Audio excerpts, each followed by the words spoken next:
Hello hi నమస్తే, welcome to Yadadri study circle. నేను మీ Janice అని మాట్లాడుతున్నాను. మనకు జాబ్ క్యాలెండర్లో ఫారెస్ట్ బీట్ ఆఫీసర్కి సంబంధించినటువంటి ఒక ఇన్ఫర్మేషన్ ఇవ్వడం జరిగింది, అంటే డేట్స్ ఇవ్వడం జరిగింది. సో ఆ యొక్క ఫారెస్ట్ బీట్ ఆఫీసర్కి సంబంధించినటువంటి విషయాలన్నీ కూడా ఈ వీడియోలో మాట్లాడుకోవడం కోసం ఈ వీడియో చేస్తూ ఉన్నాను నేను. సో ఫారెస్ట్ బీట్ ఆఫీసర్కి సంబంధించి చాలామందికి సందేహాలు ఉన్నాయి. సార్, దాని యొక్క ఏజ్ లిమిట్స్ ఎలా ఉంటున్నాయి, అట్లాగే విద్యార్హతలు ఎలా ఉంటున్నాయి, ఫిజికల్ టెస్ట్ ఏ విధంగా ఉంటుంది, రిటర్న్ టెస్ట్ ఏ విధంగా ఉంటుందని చెప్పేసి అని కొంతమంది ఫోన్లు చేస్తూ ఉన్నారు. సో కాబట్టి కొంతమందికి తెలుసు, తెలియని వాళ్ళు కూడా ఏంటంటే 2017లో జరిగింది ఈ యొక్క ఎగ్జాము. సో అప్పుడు మనము ఫారెస్ట్ బీట్ ఆఫీసర్కి సంబంధించినటువంటి forest beat officers, FRO, FSO ఈ మూడింటికి కూడా మనం అప్పుడు కోచింగ్ ఇవ్వడం జరిగింది. సో చాలామంది విద్యార్థులు కూడా మన ఇన్స్టిట్యూట్ నుంచి వెళ్ళి ఫారెస్ట్ బీట్ ఆఫీసర్ జాబ్ కొట్టిన వాళ్ళు చాలామంది కూడా ఉన్నారన్నట్టు. సో కాబట్టి మళ్ళీ మనము ఆ యొక్క కోచింగ్ అనేటటువంటిది స్టార్ట్ చేయబోతా ఉన్నాము. సో దానికి సంబంధించినటువంటి విద్యార్హతలు ఏ విధంగా ఉన్నాయి, మొత్తం మన యొక్క కోచింగ్ అనేది ఏ విధంగా ఉంటుంది అనేటటువంటి విషయం గురించి వెళ్ళి ఈ వీడియోలో మాట్లాడుకుందాం. సో వీడియోలోకి వెళ్ళే ముందు మన ఛానల్ని ఎవరైతే సబ్స్క్రైబ్ చేయలేదో వాళ్ళు సబ్స్క్రైబ్ చేసుకోండి, అట్లాగే లైక్ చేయండి. సో మీకు ఏదేమైనా విషయం మీకు నచ్చినట్లయితే ఏదైనా కామెంట్ చేయాలనిపిస్తే కామెంట్ చేయండి, అట్లాగే మీ ఫ్రెండ్స్ అందరు కూడా ఈ యొక్క వీడియోని షేర్ చేయండి. ఓకే రైట్, ఇంకా లేట్ చేయకుండా వీడియోలోకి వెళ్ళిపోదాం మనము. సో ఇక్కడ చూడండి, job calendar 2024-25 forest beat officer సంబంధించినటువంటి విద్యార్హతలు ఏంటి అనేటువంటి ఈ యొక్క వీడియోలో పూర్తి వివరాలు ఉన్నటువంటి ఇవ్వడం జరుగుతుంది. సో మరి కొంతమంది అమ్మాయిలు మాకు కూడా అవకాశం ఉంటుందా సార్ అని చెప్పేసి అడుగుతూ ఉన్నారు. సో కాబట్టి అది కూడా తెలుసుకుందాం మొత్తం మనం. సో ఇక్కడ చూడండి, ఫస్ట్ ఆఫ్ ఆల్ మనకు నోటిఫికేషన్ ఫారెస్ట్ బీట్ ఆఫీసర్కి సంబంధించినటువంటిది ఇది జాబ్ క్యాలెండర్ లిస్ట్ అన్నట్టు. ఈ జాబ్ క్యాలెండర్ లిస్ట్లో ఫారెస్ట్ బీట్ ఆఫీసర్స్ ఇక్కడ ఉన్నది. సో ఇది ఫిబ్రవరి 2025 రోజున నోటిఫికేషన్, అంటే ఫిబ్రవరిలో ఏదో ఒక రోజు నోటిఫికేషన్ అనేటటువంటిది రావడం జరుగుతుంది. సో 30 రోజులలో ఏదో ఒక రోజు నోటిఫికేషన్ రావడం జరుగుతుంది. అక్కడి నుంచి మీకు నెల రోజుల వరకు 20-25 డేస్ మీకు అప్లికేషన్ ప్రాసెస్ అనేటటువంటిది ఉంటుంది. ఆ తర్వాత మళ్ళీ మీకు మేలో మళ్ళీ ఎగ్జామ్ కండక్ట్ చేస్తూ ఉన్నారు. అంటే ఫిబ్రవరిలో ఏదో ఒక రోజు వచ్చినట్లయితే కరెక్ట్గా మనకు మధ్యలో మార్చి, ఏప్రిల్ 2 నెలలు మాత్రమే ఉన్నాయి. ఈ 2 నెలలు ఉన్నాయి. సో కాబట్టి ఫిబ్రవరిలో ఏ డేట్ వచ్చినా ఇక్కడి నుంచి అక్కడి వరకు అంటే దాదాపుగా 3 నెలల గ్యాప్ అనేటటువంటిది ఇవ్వడం జరుగుతూ ఉంటుంది అన్నట్టు. నోటిఫికేషన్ వచ్చిన దగ్గరికి వెళ్ళి 3 గ్యాప్ అనేటటువంటిది ఉండడం జరుగుతుంది అన్నట్టు. సో కాబట్టి ఈ 3 నెలలలో మీరు సిలబస్ అనేటటువంటిది కంప్లీట్ చేసుకోవాలా. సో కాబట్టి ఇక్కడ చూడండి, కంప్లీట్ చేసుకోవాలి. ఆ తర్వాత నెక్స్ట్ ఎడ్యుకేషన్ క్వాలిఫికేషన్, దీనికి సంబంధించినటువంటి ఎడ్యుకేషన్ క్వాలిఫికేషన్ ఏముండాలి సార్ అని చెప్పేసి అంటే ఎడ్యుకేషన్ క్వాలిఫికేషన్ వచ్చేసి ఇంటర్మీడియట్ ఉంటే సరిపోతుందండి. ఇంటర్మీడియట్ క్వాలిఫికేషన్ ఉంటే సరిపోతుంది. సో ఇంటర్మీడియట్ పాస్ అయినటువంటి ఎవరైనా కూడా, వాళ్ళు 3rd క్లాస్లో పాస్ అయినా, 2nd క్లాస్లో పాస్ అయినా ఎవరైనా కూడా ఈ ఎగ్జామ్కి అప్లై చేసుకోవచ్చు, ఈ ఎగ్జామ్ రాసుకోవచ్చు. కాబట్టి ఇంటర్మీడియట్ అయిపోగానే ఏదో ఒక జాబ్ కావాలనుకున్న వాళ్ళు దీన్ని అప్లై చేసుకొని రాయొచ్చు అన్నట్టు. ఓకే, అట్లే ఏజ్ రిలాక్సేషన్ ఎలా ఉంటుంది, ఏజ్ అనేటటువంటిది ఎలా ఉంటుందని చెప్పేసి అంటే మన ఏజ్ వచ్చేసి మినిమం 18 ఇయర్స్ కంప్లీట్ చేసుకొని ఉండాలండి. మినిమం 18 ఇయర్స్ పడాలి మీకు. 18 ఇయర్స్ నడుస్తున్నా ఏం లేదు, 18 ఇయర్స్ అనేటటువంటిది మినిమం స్టార్ట్ అవ్వాలి. 18 ఇయర్స్ స్టార్ట్ అవ్వాలా. అది మ్యాక్సిమం 31 ఇయర్స్, అంటే 31 ఇయర్స్ అనేటటువంటిది ఓపెన్ క్యాండిడేట్స్ ఎవరైతే ఉంటారో వాళ్ళందరికీ కూడా 31 ఇయర్స్ వరకు అవకాశం అనేటటువంటిది ఉంటున్నట్టు. ఓసీ వాళ్ళు 18 ఇయర్స్ నుంచి వెళ్ళి 31 ఇయర్స్ వరకు వాళ్ళకు అవకాశం అనేటటువంటిది ఉంటున్నట్టు. ఆ తర్వాత ఎవరైతే కేటగిరీ ఉంటే కేటగిరీ ప్రకారము రిజర్వేషన్ అనేటటువంటిది ఉంటుంది. సో ఇక్కడ ఏంటంటే నేను తీసుకున్నది ఏంటంటే ఇది మనకు అఫీషియల్గా వచ్చినటువంటి 2024లో వచ్చినటువంటి నోటిఫికేషన్ కాదండి ఇది. సో ఇది 2017లో వచ్చినటువంటి నోటిఫికేషన్ బేస్ చేసుకొని నేను ఒక వీడియోని చేస్తూ ఉన్నాను మీకు. ఎందుకంటే దాదాపుగా మొత్తం టోటల్గా క్వాలిఫికేషన్స్ కావచ్చు, ఎవ్రీథింగ్ ఇంతకుముందుకి ఏదైతే నోటిఫికేషన్లు ఇచ్చారో సేమ్ అవే మళ్ళీ కాపీ పేస్ట్ చేసేస్తారు. సో కాబట్టి ఏంటంటే సేమ్ అవే ఉంటాయి దాదాపుగా. సో సిలబస్లో కూడా మ్యాక్సిమం 99% అయితే మార్పులు ఏమీ ఉండవు. జస్ట్ మార్పులు ఉన్నా కూడా జస్ట్ 1%, 2% మాత్రమే మార్పులు ఉంటాయి. సో కాబట్టి అది మార్పుల్లాగా మనం పరిగణించాల్సిన అవసరం లేదన్నట్టు. సో కాబట్టి ఇక్కడ చూడండి 31 ఇయర్స్. ఆ తర్వాత ఎస్సీ ఎస్టీ ఇక్కడ చూడండి, మెయిన్గా ఏంటంటే మనం గమనించేది ఏంటంటే ఏజ్ రిలాక్సేషన్స్లో ఎస్సీ ఎస్టీ వాళ్ళ గురించి వెళ్ళి ఎక్కువ మంది వాళ్ళు ఉంటారు కాబట్టి బీసీ వాళ్ళు ఎస్సీ ఎస్టీ బీసీ వాళ్ళు ఉంటారు కాబట్టి వాళ్ళకు 5 years వరకు ఎక్స్టెండ్ ఉందండి. అంటే 31 years + 5 అంటే 36 years వరకు అప్లై చేసుకునే అవకాశం ఉంది. ఎవరు? ఎస్సీ ఎస్టీ బీసీ అన్నట్టు వీళ్ళందరూ కూడా 36 years ఏజ్ ఉన్న వాళ్ళు ఎవరైతే ఉన్నారో వాళ్ళందరూ కూడా దీనికి అర్హులు అన్నట్టు. అట్లాగే ఓసీఐ ఉండి ఇక్కడ ఎన్సీసీ క్యాండిడేట్ ఎవరైతే ఉంటారో వాళ్ళకు 3 years ఎక్స్టెండ్ ఉంటుంది. సో ఆ తర్వాత ఎక్స్ సర్వీస్ మెన్ వాళ్ళకు 3 years ఉంటుంది. తెలంగాణ స్టేట్ గవర్నమెంట్ ఎంప్లాయీస్ ఎవరైతే ఉన్నారో గవర్నమెంట్ ఎంప్లాయీస్ వాళ్ళు స్పెసిఫైడ్గా టీఎస్ఆర్టీసీ వీళ్ళు ఉంటారు కదా వాళ్ళందరికీ కూడా 5 years ఉంటుంది. సో అట్లాగే retrenched temporary employees in the state census department with in the service of 6 months అని చెప్పేసి అంటే వాళ్ళకు కూడా 3 years అనేటటువంటిది ఇవ్వడం జరిగింది. లాస్ట్ 2017 ఇచ్చిన నోటిఫికేషన్ ప్రకారం దాదాపుగా ఇదే కాపీ పేస్ట్ ఉంటుంది. అందుకోసమే నేను చెప్పడం జరుగుతూ ఉంది అన్నట్టు. ఓకేనా?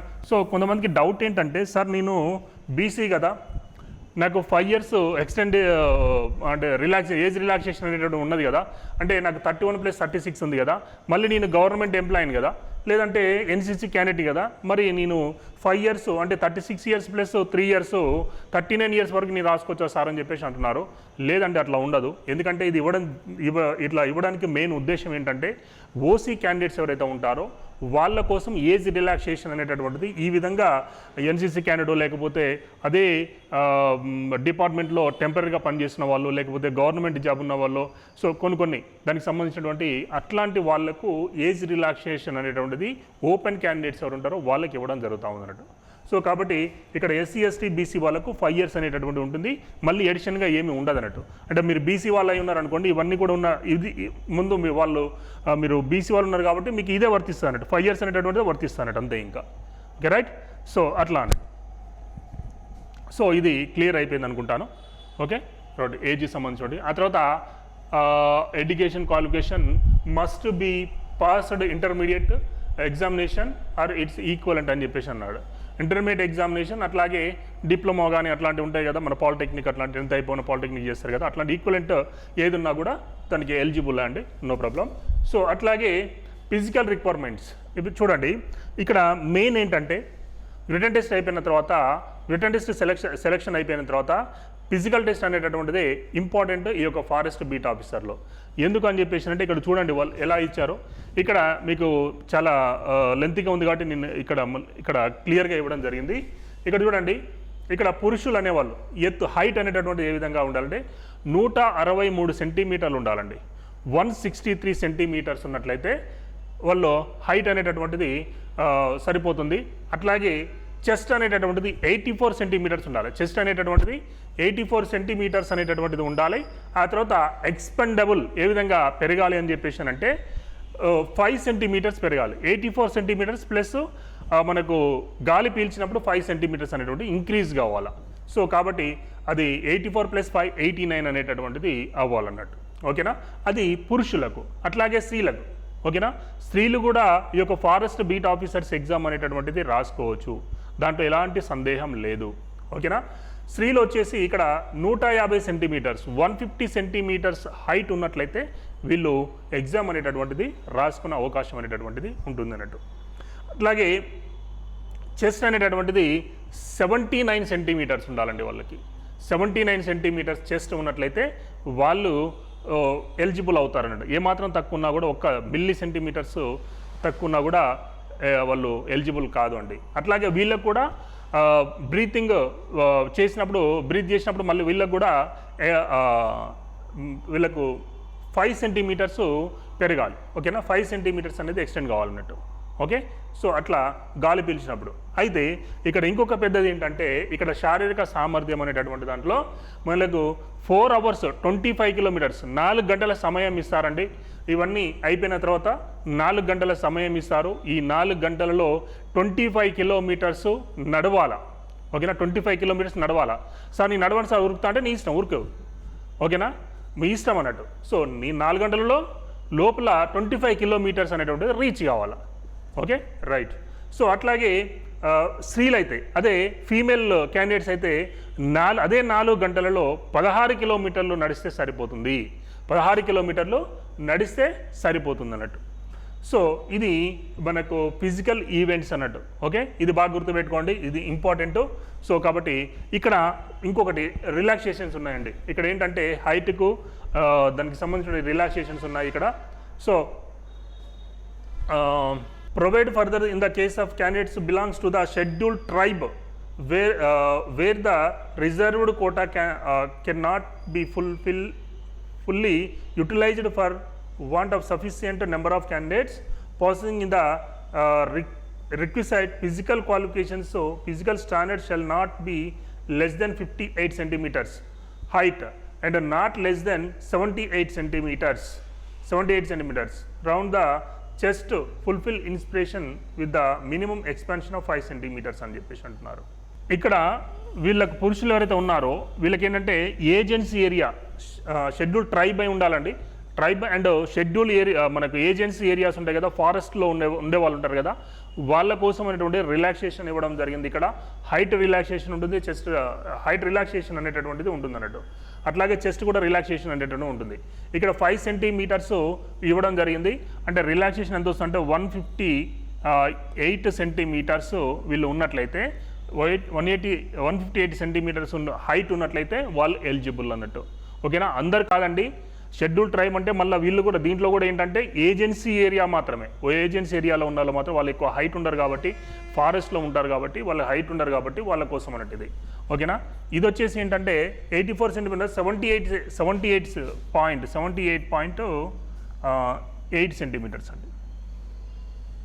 78.8 సెంటీమీటర్స్ చెస్ట్ అనేటటువంటిది ఈ విధంగా ఎక్స్టెండ్ కావాలి. అయితే ఎక్స్పెండబుల్ ఏంటంటే మళ్ళీ 5 సెంటీమీటర్స్ ఎక్స్పాండ్ కావాలి. ఓకేనా, 5 సెంటీమీటర్స్ చెస్ట్ ఎక్స్పాండ్ కావాలంటే అది 5 సెంటీమీటర్స్ కామన్ అన్నట్టు. అది 5 సెంటీమీటర్స్ అనేటటువంటిది కామన్, ఛాతి విస్తరణ అనేటటువంటిది. Okay right. స్త్రీల గురించి వెళ్ళి ఇక్కడ మేబీ వాళ్ళకు కూడా అంతే ఉంటుందండి. సో ఇక్కడ 84 78.8 అంటే అంతే, అంటే వీళ్ళకు కూడా తక్కువ ఉంటుంది. సో అది ఇక్కడ ఇవ్వలేదు. సో సరే చూద్దాం తర్వాత. Okay right. నెక్స్ట్ నోటిఫికేషన్ వచ్చినప్పుడు మళ్ళీ ఒకసారి దీన్ని గురించి క్లుప్తంగా వివరిస్తాను నేను అప్పుడు. ఓకే, ఇప్పుడు కూడా క్లుప్తంగా వివరిస్తున్నాను. సో అప్పుడు ఇంకా కూడా మనము చెప్పుకోవచ్చు. అట్లాగే ప్రయాణించాల్సిన దూరం అంటే అదే మనకు ఇక్కడ 25 కిలోమీటర్స్ 4 అవర్స్ అండి male candidates. Female candidate 16 kilometres 4 hours. Okay, ఇది వాకింగ్ టెస్ట్ సంబంధించినటువంటి. ఇక్కడ రిటర్న్ టెస్ట్ క్వాలిఫై అయితేనే, క్వాలిఫై అయినాక 1:10 తీస్తారండి. ఇంతకుముందుకు 1:10 అయితే తీయడం జరిగింది. 1:10 తీస్తారు. తీసి వాళ్ళని రిటర్న్ టెస్ట్కు పంపిస్తారు. ఓకేనా, రిటర్న్ టెస్ట్ పంపిస్తారు. సో ఇక్కడ చూడండి, మళ్ళీ ఇక్కడ మనకు మార్క్స్ అనేటటువంటిది ఇక్కడ రిటర్న్ టెస్ట్ ఉన్నది కదా, రిటర్న్ టెస్ట్లో ఇక్కడ ఈవెంట్స్ ఏదైతే మనకు 25 కిలోమీటర్స్ 4 అవర్స్ మనం వాకింగ్ చేయాలి కదా, ఈ వాకింగ్ టెస్ట్ అనేటటువంటిది జస్ట్ అర్హత మాత్రమే, జస్ట్ క్వాలిఫికేషన్ మాత్రమే. అక్కడ ఎలాంటి మార్కులు ఉండవు. ఎస్ఐలో కనుక ఉన్నట్లు, ఎస్ఐ కానిస్టేబుల్లో మార్కులు ఉన్నట్టు ఇక్కడ ఫిజికల్ ఈవెంట్స్కి ఎలాంటి మార్కులు ఉండవు. ఓకేనా, ఇక్కడ రిటర్న్ టెస్ట్లో అయితే ఎన్సీసీ క్యాండిడేట్స్ ఎవరైతే ఉంటారో, ఎన్సీసీ క్యాండిడేట్ సి సర్టిఫికేట్ ఉన్న వాళ్ళు ఉంటారు కదా, సి సర్టిఫికేట్ ఉన్నవారు 5 మార్క్స్ బోనస్ మార్క్స్ కలుస్తాయి వాళ్ళకి. 5 మార్క్స్ బోనస్గా యాడ్ అవుతాయి అన్నట్టు. అట్లాగే ఎన్సీసీ బి ఉంటారు కదా, వాళ్లకు 3 మార్క్స్ బోనస్గా వాళ్ళకు యాడ్ చేస్తారు. ఇది ఎన్సీసీ ఏ ఉంటుంది కదా, వీళ్ళు 1 మార్క్ బోనస్గా వాళ్ళకి ఇవ్వడం జరుగుతూ ఉంటుంది. అయితే ఇది మనకు అప్లికేషన్ చేసేటప్పుడే వాళ్ళని సర్టిఫికెట్ సబ్మిట్ చేయమని చెప్పేసి అడుగుతారు. ఓకేనా, ఎన్సీసీ సర్టిఫికేట్ ఉన్న వాళ్ళని. అయితే వాళ్ళు మరి ఇంటర్మీడియట్ లోపల 10th క్లాస్ లోపల మాకు ఈ ఇంటర్మీడియట్ లోపల ఈ ఎన్సీసీ సర్టిఫికేట్లు ఉండవు కదా సార్ అంటే కొన్ని స్కూళ్ళల్లో ఉంటాయి. ఆ తర్వాత మళ్ళీ ఎప్పుడైతే డిగ్రీ చేస్తున్నప్పుడు కూడా ఎన్సీసీ సర్టిఫికేట్స్ ఉంటాయి కొన్ని డిగ్రీ కాలేజీలో. వాళ్ళు అట్లాంటి వాళ్ళు అప్లై చేసుకుంటారు. ఎన్సీసీ ఉన్న వాళ్ళు అప్లై చేసుకొని రాసుకోవచ్చు, నో ప్రాబ్లం. ఓకే, ఇది క్వాలిఫికేషన్కి సంబంధించినటువంటి ఫిజికల్ టెస్ట్ సంబంధించినటువంటి అండి. ఆ తర్వాత నెక్స్ట్ ఇక్కడ ఏంటంటే ఎగ్జామినేషన్ సంబంధించినటువంటి వివరాలు. ఇక్కడ వ్రాత పరీక్ష పేపర్ 1 వచ్చేసి జనరల్ స్టడీస్ ఉంటుందండి. పేపర్ 1 వచ్చేసి జనరల్ స్టడీస్ ఉంటుంది. 100 ప్రశ్నలు ఉంటాయండి. 100 ప్రశ్నలు ఉంటాయి. 90 మినిట్స్లో ఎగ్జామ్ అనేది రాయాల్సి ఉంటుంది. 100 మార్కులు ఉంటాయి. అట్లాగే పేపర్ 2 వచ్చేసి జనరల్ మ్యాథమెటిక్స్ ప్యూర్ మ్యాథ్స్ అని చెప్పేసి అంటాము. ఇది 10th క్లాస్ బేస్. సో అది కూడా 100 మార్క్స్ ఇస్తారు. 90 క్వశ్చన్స్ 100 క్వశ్చన్స్ ఇస్తారు. 90 మినిట్స్ 100 మార్క్స్. ఓకే, సేమ్ అదే ఇక్కడ ఇవ్వడం జరిగింది అన్నట్టు. 200 మార్క్స్ పేపర్. జనరల్ స్టడీస్ సంబంధించినటువంటి సిలబస్ అండి. జనరల్ స్టడీస్ సిలబస్ ఇక్కడ 11 అంశాలు ఉంటాయి, 11 సబ్జెక్టులు ఉంటాయి. 11 సబ్జెక్టులకు సంబంధించినటువంటి అడుగుతారు. ఏంటి current affairs, general science in everyday life, okay, environmental issues and disaster management, అట్లాగే geography and economy of India and Telangana, అట్లాగే ఇండియన్ కాన్స్టిట్యూషన్ సైలెంట్ ఫ్యూచర్స్, అట్లాగే Indian political system and government, అట్లాగే modern Indian history with focus on Indian national movement, అట్లాగే history of Telangana movement, అట్లాగే society, culture, heritage, arts, literature of Telangana, okay, అట్లాగే policies of Telangana state, ethics, sensitivity to gender and weaker section, social awareness అనేటటువంటిది. ఇవి 11 అంశాల మీద మనకు general studies paper 100 క్వశ్చన్లు వస్తాయి. 90 నిమిషాల సమయము, 100 మార్కుల పేపర్, ఓకే. ఇది జనరల్ స్టడీస్ సంబంధించినటువంటి పేపర్. అట్లాగే అర్థమెటిక్స్ సంబంధించినది. సో ఇక్కడ పేపర్ 2 అండి. పేపర్ 2 వచ్చేసి మనం మ్యాథమెటిక్స్ అన్నాము, జనరల్ మ్యాథమెటిక్స్ అని చెప్పేసి అన్నాము. దాంట్లో ఫస్ట్ వచ్చేసి మనకు అరిథమెటిక్ ఉంటుంది. అరిథమెటిక్ క్వశ్చన్స్ అరిథమెటిక్ ఉంటుంది. అరిథమెటిక్లో number system, natural numbers, integers, rational and real numbers, fundamental operations, additions, subtractions, multiplication, divisions, square roots, decimal fractions, ఇవన్నీ కూడా నెంబర్ సిస్టమ్స్ సంబంధించినటువంటి మొత్తం దాంట్లో ఉంటుంది. అట్లాగే మనకు అరిథమెటిక్ మొత్తం కూడా ఉంటుందండి, ఓకే. సో అరిథమెటిక్ మొత్తం ఇవ్వడం జరిగింది. అరిథమెటిక్లో కూడా ఏంటంటే ఇక్కడ చూడండి, fractions theorem, logarithms to laws of logarithmic table అని చెప్పేసి అన్నాడు. లాగారిథమ్స్ కూడా అడుగుతా ఉన్నాడు. సో ఇది గుర్తుపెట్టుకోవాలి మీరంతా కూడా. సో ఆ తర్వాత మొత్తం అర్థమెటిక్లో మళ్ళీ ఇవి అడగలేదు చూడండి మీరు, ఓకే. ఇక్కడ ఉన్న application to simple and compound interest, profit losses, ratio and proportions. అయితే దీంట్లో ఏం చేస్తాడంటే ఎక్కువగా మనకు నెంబర్ సిస్టమ్ పైన ఎక్కువ క్వశ్చన్స్ వస్తాయి. ఇవి మన పర్సంటేజ్ నుంచి 1-2 ప్రాబ్లమ్స్, అది కాంపౌండ్ ఇంట్రెస్ట్ నుంచి 1-2 ప్రాబ్లమ్స్, ఆ విధంగా అడుగుతాడు అన్నట్టు. ఎక్కువ క్వశ్చన్స్ అయితే అర్థమెటిక్ నుంచి ఎక్కువ క్వశ్చన్స్ రావు, తక్కువ క్వశ్చన్స్ వస్తాయి. కానీ ఆల్జిబ్రా ఉంటుంది, ఆల్జిబ్రా నుంచి ఎక్కువ క్వశ్చన్స్ వస్తాయి, ఆ తర్వాత జామెట్రీ నుంచి ఎక్కువ, తర్వాత ట్రెగనామెట్రీ నుంచి క్వశ్చన్స్ వస్తాయి, ఆ తర్వాత జామెట్రీ నుంచి ఎక్కువ క్వశ్చన్స్ వస్తాయి. సో లాస్ట్ టైం అయితే జామెట్రీ అండ్ మెన్సురేషన్ నుంచి ఎక్కువ క్వశ్చన్స్ అడగడం జరిగింది, ఓకే. సో అట్లాగే ట్రైగనామెట్రీ నుంచి కూడా క్వశ్చన్స్ బాగా అడిగింది. సో ఈ ప్యూర్ మ్యాథ్స్ నుంచి ఎక్కువ క్వశ్చన్స్ అడగడం జరుగుతూ ఉంది. సో అర్థమెటిక్ సంబంధించినటువంటి రేషియో అండ్ ప్రపోర్షన్స్, మనకు ఇవి ప్రాఫిట్ అండ్ లాసెస్, అట్లాగే compound interest, simple interest, time and work, ఇవన్నీ కూడా టైమ్ అండ్ వర్క్ అసలు ఉన్నది కదా. టైమ్ అండ్ వర్క్ ఇవ్వడం జరిగింది కానీ క్వశ్చన్స్ అయితే ఇవ్వడు.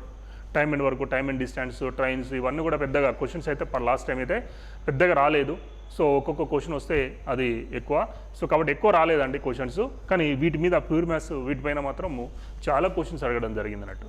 సో కాబట్టి మీరు ప్రిపరేషన్ అనేటటువంటిది స్టార్ట్ చేయండి. సో మనకు చాలా టైం ఉంది కదా, ఫిబ్రవరి కదా, ఇప్పుడు కాదు కదా అని చెప్పేసి అనుకుంటే, ఇది మ్యాథ్స్కి సంబంధించి పేపర్ 1 చాలా సిలబస్ ఉంటుంది, పేపర్ 2 కూడా చాలా సిలబస్ ఉంటుంది. కాబట్టి ఫస్ట్ ఆఫ్ ఆల్ మీరు ఏం చేయాలని చెప్పేసి అంటే జనరల్ స్టడీస్ కంటే మ్యాథ్స్ ఎక్కువ ప్రాక్టీస్ చేయాల్సిన అవసరం ఉంటుంది. ఎందుకంటే మ్యాథ్స్ అనేటటువంటిది ఒక రోజులో రాదు అది. సో అది ఒక కంటిన్యూస్ ప్రాసెస్ మ్యాథ్స్ అనేటటువంటిది. సో రోజు రెగ్యులర్గా చేసుకుంటూ పోతా ఉంటే అది మనకు మ్యాథ్స్ అనేటటువంటిది ఇంప్రూవ్మెంట్ అవుతూ ఉంటుంది. సో కాబట్టి నాన్ మ్యాథ్స్ స్టూడెంట్స్ చాలా కష్టపడాల్సి ఉంటుంది. సో పోస్టులు మొత్తం కూడా దాదాపుగా 1400 నుంచి 1500 పోస్టుల వరకు వస్తాయి. సో ఇంతకుముందుకు మనకు లాస్ట్ టైం వీటిని ప్రకటించినప్పుడు 39 పోస్టులు ఉన్నాయి. సో వాటిని ఖచ్చితంగా ఏంటంటే ఇప్పుడు 2-3 ఇయర్స్ అవుతుంది మళ్ళీ అది ప్రకటించి కూడా. కాబట్టి ఏంటంటే ఈ పోస్టులు అంటే 1400 నుంచి 1500 పోస్టుల వరకు మధ్యలో ఉండే అవకాశం అయితే ఉన్నది, ఎక్కువ పోస్టులు వచ్చే అవకాశం ఉన్నది. కాబట్టి ఇప్పుడు దీంట్లో ఫారెస్ట్ బీట్ ఆఫీసర్లో ఎక్కువ పోస్టులు వచ్చేది ఇది కూడా ఉన్నది, ఎస్ఐ కానిస్టేబుల్స్, అట్లాగే ఫారెస్ట్ బీట్ ఆఫీసర్లో కూడా ఎక్కువ పోస్టులు వస్తూ ఉన్నాయి. సో కాబట్టి మీరు మంచిగా ప్రిపేర్ అయినట్లయితే సింపుల్గా ఈ జాబ్ క్రాక్ చేసుకునే అవకాశం అయితే ఉన్నదండి, ఓకే. అట్లాగే మనం దీనికి సంబంధించినటువంటి కోచింగ్ని స్టార్ట్ చేస్తాను. ప్యూర్ మ్యాథ్స్, అర్థమెటిక్, రీజనింగ్ దీంట్లో రాదండి. ఫారెస్ట్ బీట్ ఆఫీసర్లో రీజనింగ్ అసలే రాదు, ఒక్క క్వశ్చన్ కూడా రాదు, ఓకే. సో రీజనింగ్ అనేటువంటి రాదు, అది ఎస్ఐ కానిస్టేబుల్లో ఉంటుంది అన్నట్టు. సో ప్యూర్ మ్యాథ్స్ సంబంధించిన దీని మొత్తాన్ని కూడా మనము లాస్ట్ టైం ఆల్రెడీ మనము చెప్పి ఉన్నాము. ఈ యొక్క ఫారెస్ట్ బీట్ ఆఫీసర్ సంబంధించి మొత్తం నేనే చెప్పాను నేను మొత్తం టోటల్గా. సో కాబట్టి చాలా క్వశ్చన్స్ నేను చెప్పిన దాంట్లోకి వెళ్ళి చాలా మోడల్స్ క్వశ్చన్స్ చాలా వరకు రావడం జరిగింది అన్నట్టు. సో కాబట్టి మీరందరూ కూడా ప్యూర్ మ్యాథ్స్ ప్రిపేర్ అవుదాం అనుకున్న వాళ్ళు ఎవరైతే ఉన్నారో, సో ఈ ప్యూర్ మ్యాథ్స్ తోటి మీకు నెక్స్ట్ ఎస్ఐ కానిస్టేబుల్ అట్లాగే ఆర్ఆర్బి వాటన్నిటి కూడా ఉపయోగపడుతుంది. కాబట్టి ప్యూర్ మ్యాథ్స్ కోచింగ్ కావాలనుకున్న వాళ్ళు మన నెంబర్కి సంప్రదించండి. సో మేబీ సెప్టెంబర్ 1 వరకు స్టార్ట్ చేద్దామనే ప్లానింగ్లో ఉన్నాము. సో కాబట్టి ఎందుకంటే ఎగ్జామ్ పేపర్స్ అవన్నీ కూడా ప్రిపేర్ చేస్తూ ఉన్నాం మేము. సో ఆ పనిలో ఉన్నాం కాబట్టి అవి సెప్టెంబర్ 1 నుంచి వెళ్ళి ఈ యొక్క బ్యాచ్ అనేటటువంటిది స్టార్ట్ అవబోతూ ఉన్నది. సో కాబట్టి మీరందరూ కూడా ఈ యొక్క ఫారెస్ట్ బీట్ ఆఫీసర్స్ ప్రిపేర్ అవుదాం అనుకున్న వాళ్ళు రండి, ఓకేనా. ఎస్ఐ కానిస్టేబుల్ వాళ్ళు కూడా అదేనండి, ఓకేనా. ఫారెస్ట్ బీట్ ఆఫీసర్స్ ప్రిపేర్ అవుదాం అనుకున్నా, ఎస్ఐ కానిస్టేబుల్ ప్రిపేర్ అవుదాం అనుకున్నా, సో వాళ్ళందరినీ కూడా ఒకటే బ్యాచ్లో కూర్చోబెట్టడం జరుగుతూ ఉంది. అందరికీ కూడా ఒకటే, ఎందుకంటే అందరూ ఫారెస్ట్ బీట్ ఆఫీసర్స్ రాస్తారు, అందరు డిగ్రీ క్వాలిఫికేషన్ ఇంటర్ క్వాలిఫికేషనే కాబట్టి అందరికీ ఒక అవకాశం ఉంటుంది. కాబట్టి ప్రతి ఒక్కరు ఎస్ఐ కానిస్టేబుల్ వాళ్ళైనా అదే బ్యాచ్లో కూర్చుంటారు, ఫారెస్ట్ బీట్ ఆఫీసర్స్ వాళ్ళైనా అదే బ్యాచ్లో కూర్చుంటారు. ప్యూర్ మ్యాథ్స్ అనేటువంటి అందరికీ కామన్గా కంపల్సరీ ఉంటుంది అన్నట్టు. ఓకే, అందరికీ చెప్పాలి కాబట్టి కంపల్సరీ మేము ఆ యొక్క ప్యూర్ మ్యాథ్స్ అనేటువంటి అందరికీ చెప్తామండి. ఓకే, దాంట్లో మీరు డౌట్ లేదు. ఓకే, ఇది మొత్తం ఫారెస్ట్ బీట్ ఆఫీసర్ సంబంధించినటువంటి ఇన్ఫర్మేషన్ అండి. ఇది మ్యాక్సిమం ఇన్ఫర్మేషన్ ఇచ్చాను అనుకుంటాను. మీ యొక్క ఏదైతే డౌట్స్ ఉన్నాయో డౌట్స్ అన్నీ కూడా క్లారిఫై అయిపోయినాయని చెప్పేసి నేను భావిస్తున్నాను. సో కాబట్టి ఈ యొక్క వీడియోని మీ ఫ్రెండ్స్ అందరూ కూడా షేర్ చేయండి. అట్లాగే మీరు సబ్స్క్రైబ్ చేసుకోకపోతే మన ఛానల్ సబ్స్క్రైబ్ చేసుకోండి. ఏదైనా కామెంట్ ఉంటే కామెంట్ చేయండి, లైక్ చేయండి, సబ్స్క్రైబ్ చేసుకోండి. ఓకే, థ్యాంక్ యూ అండి.